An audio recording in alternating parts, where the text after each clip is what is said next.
Aku selalu mengira gedung ini cuma sisa peninggalan Belanda biasa. Sampai aku melihat simbol mata itu, seolah menatapku tepat di tengah kegelapan aula bawah tanahnya yang lembab. Di luar sana, Jakarta mungkin sedang bising dengan suara klakson dan hiruk-pikuk orang yang terburu-buru.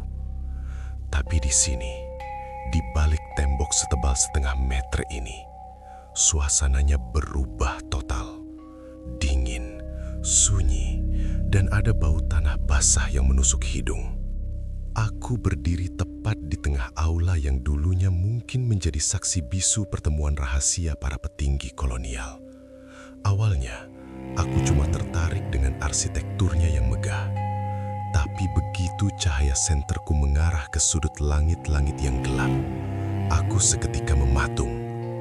Ada sebuah ukiran berbentuk mata yang dikelilingi pancaran cahaya, tersembunyi di balik lapisan cat yang sudah mengelupas dimakan usia. Tatapannya terasa sangat nyata, seolah-olah ia sudah mengawasiku dan siapapun yang berani masuk ke sini selama ratusan tahun tanpa pernah berkedip. Rasanya aneh, ada sensasi dingin yang merambat di tengkukku. Aku mulai sadar, ini bukan cuma soal estetika bangunan tua atau sisa-sisa kemegahan masa lalu. Ada sesuatu yang jauh lebih gelap yang coba dibisikkan oleh dinding-dinding ini. Kenapa simbol yang sering dikaitkan dengan perkumpulan rahasia paling berpengaruh di dunia ini bisa ada di sini, di jantung kota kita? Apakah benar Jakarta pernah menjadi rumah bagi mereka yang mengendalikan dunia dari balik bayang-bayang? Malam ini, aku ingin mengajak kamu untuk masuk lebih dalam. Kita akan menyisir lorong-lorong sempit yang pengap, membuka catatan lama yang berdebu, dan mencoba mengungkap rahasia yang selama ini sengaja disembunyikan di balik tembok beton ini. Karena ternyata, sejarah yang selama ini kita dengar mungkin baru permukaan saja. Kamu siap melihat apa yang sebenarnya mereka sembunyikan? Coba kamu ingat-ingat lagi. Tumpukan buku sejarah yang dulu kita pelajari di sekolah. Semuanya terasa begitu rapi, terlalu rapi. Di sana, gedung-gedung megah di jantung Jakarta, seperti Gedung Bappenas atau Museum Seni Rupa, selalu disebut dengan narasi yang sama. Mahakarya arsitektur neoklasik Belanda yang dibangun murni untuk keperluan administrasi kolonial. Titik, selesai. Tapi jujur saja, semakin aku membolak-balik halaman yang mulai menguning ini, semakin aku merasa ada yang salah. Ada sesuatu yang janggal di balik penjelasan yang terlalu sederhana itu. Aku mulai mempertanyakan, kenapa sih estetika yang mereka pakai harus begitu spesifik? Setiap sudutnya, setiap pilar besarnya, hingga geometri yang terasa terlalu presisi untuk sekadar gedung perkantoran di negeri tropis. Kalau kamu perhatikan lebih dekat, presisi itu seolah menyimpan obsesi yang aneh. Apakah ini benar-benar hanya soal keindahan bangunan Eropa?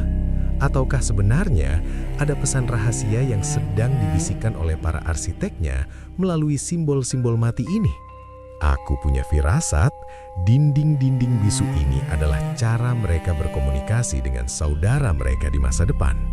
Sebuah kode yang sengaja diletakkan di tempat terbuka, tapi hanya bisa dibaca oleh mereka yang tahu apa yang harus dicari. Pertanyaannya sekarang, apakah sejarah yang kita telan bulat-bulat selama ini adalah kebenaran, atau justru sebuah tabir asap yang sengaja ditiupkan untuk menutupi jejak organisasi rahasia yang pernah mencengkeram Batavia? Mungkin apa yang kita sebut sebagai arsitektur sebenarnya adalah tanda tangan mereka yang tak tersentuh hukum. Dan malam ini, aku ingin kamu membantuku membongkar tanda tangan itu. Coba perhatikan garis-garis ini. Aku sempat menghabiskan waktu berjam-jam menatap cetak biru lama gedung-gedung peninggalan Belanda di Jakarta. Dan semakin aku perhatikan, semakin aku merasa ada sesuatu yang tidak beres. Ini bukan sekadar arsitektur biasa. Di balik tumpukan kertas kusam dan bau tinta tua yang menyengat, aku menemukan pola yang mereka sebut sebagai geometri suci. Semuanya bermula di tahun 1762. Saat itu, Batavia bukan sekadar kota pelabuhan yang sibuk, tapi menjadi saksi berdirinya loji pertama di Nusantara yang dinamakan La Choisi. Bayangkan, di tengah hutan rawa dan kanal-kanal yang berbau maut, sekelompok orang elit berkumpul dalam kerahasiaan. Dan sejak saat itu, wajah Jakarta mulai dibentuk menurut kehendak mereka. Kalau kamu jalan-jalan di sekitar Jakarta Pusat, coba tengok lebih teliti pada fasad bangunan tua yang masih tegak berdiri. Simbol all-seeing eye atau mata satu, serta kompas dan penggaris yang sering kita anggap cuma hiasan estetik, sebenarnya adalah tanda tangan yang tertanam permanen. Namun, hasil investigasiku menunjukkan sesuatu yang lebih mengerikan. Simbol-simbol ini bukan dipasang sembarangan sebagai pemanis dinding. Garis-garis imajiner yang ditarik dari satu gedung ke gedung lainnya ternyata membentuk titik-titik koordinat yang sangat presisi. Aku menyadari bahwa gedung-gedung ini adalah simpul dari sebuah jaringan raksasa, sebuah jaringan pengaruh yang dirancang untuk mengalirkan kekuasaan dan kontrol. Artinya apa? Ini membuktikan bahwa dulu Jakarta atau Batavia pernah menjadi pusat syaraf organisasi paling misterius di dunia. Mereka tidak hanya membangun gedung, mereka sedang memetakan dominasi. Setiap sudut jalan, setiap pilar yang megah adalah bagian dari sirkuit rahasia yang memastikan bahwa mata itu selalu mengawasi, jauh sebelum kita menyadari keberadaan mereka. Kita selama ini hidup di dalam sebuah labirin besar yang dibangun oleh tangan-tangan yang tak pernah menampakkan wajahnya. Coba kamu bayangkan, di tengah sunyinya malam Jakarta, puluhan tahun silam, ketika lampu jalanan masih temaram dan suara kereta kuda sesekali memecah keheningan. Di balik dinding tebal gedung-gedung ini, sebuah dunia lain sedang bernafas. Tepat di bawah ornamen mata yang mengawasi itu, kabarnya sebuah ritual rahasia digelar. Aku membayangkan suasananya begitu mencekam. Cahaya lilin yang menari-nari di dinding, bau kayu tua yang lembab, dan sekelompok pria berjas hitam yang berdiri melingkar dalam kesunyian yang absolut. Mereka tidak sedang berdiskusi tentang politik biasa, tapi tentang tatanan dunia baru. Konon, di titik inilah, tepat di bawah simbol mata satu tersebut, para anggota baru harus mengikat janji setia. Mata itu bukan sekedar hiasan, tapi pengingat bahwa setiap gerak-gerik mereka dipantau oleh kekuatan yang lebih besar, sesuatu yang mereka sebut sebagai Sang Arsitek Agung Semesta Alam. Ketegangan mencapai puncaknya saat memasuki tahun 1962. Suasana politik di Indonesia sedang membara. Bung Karno, dengan intuisinya yang tajam, mulai mencium sesuatu yang tidak beres. Beliau melihat organisasi-organisasi ini bukan lagi sekedar perkumpulan persaudaraan, tapi kepanjangan tangan imperialisme yang bekerja di bawah radar. Akhirnya, lewat sebuah keputusan tegas, organisasi ini resmi dilarang beroperasi di tanah air. Gedung-gedung mereka disita, aktivitas mereka dibungkam. Tapi, disinilah letak plot twist yang bikin aku merinding setiap kali lewat di depan gedung-gedung itu.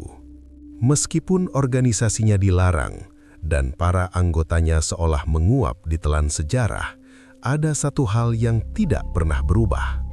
Simbol-simbol itu, mata satu, kompas, penggaris siku, tidak pernah dihancurkan. Mereka tidak pernah dicongkel dari dinding.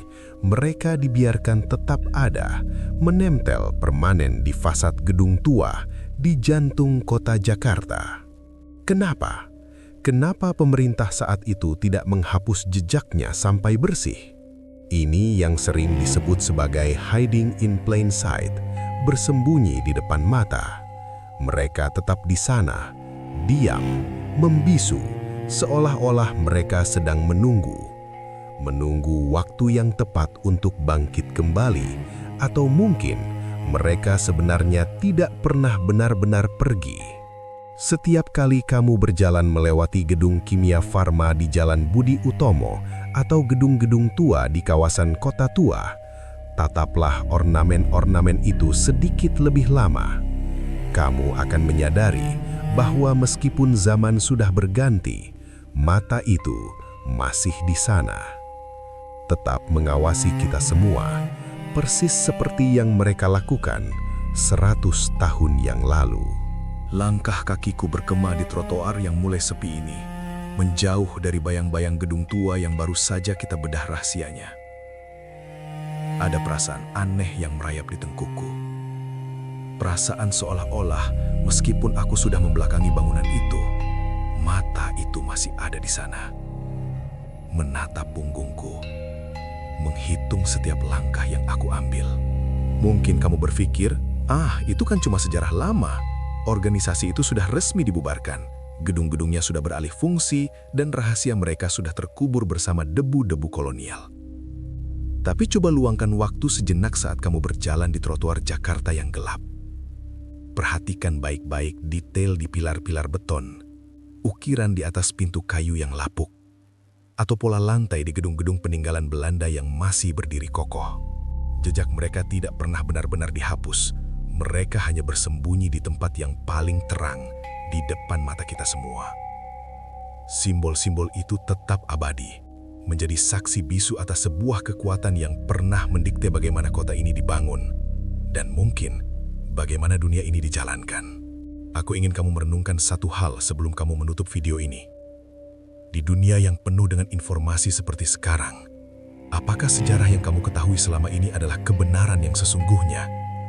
Ataukah semua yang kamu baca, kamu tonton dan kamu yakini hanyalah sekedar apa yang mereka izinkan untuk kamu ketahui?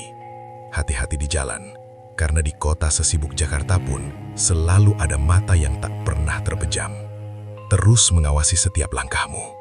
Aku dari Nusanut, sampai jumpa di jejak misteri berikutnya.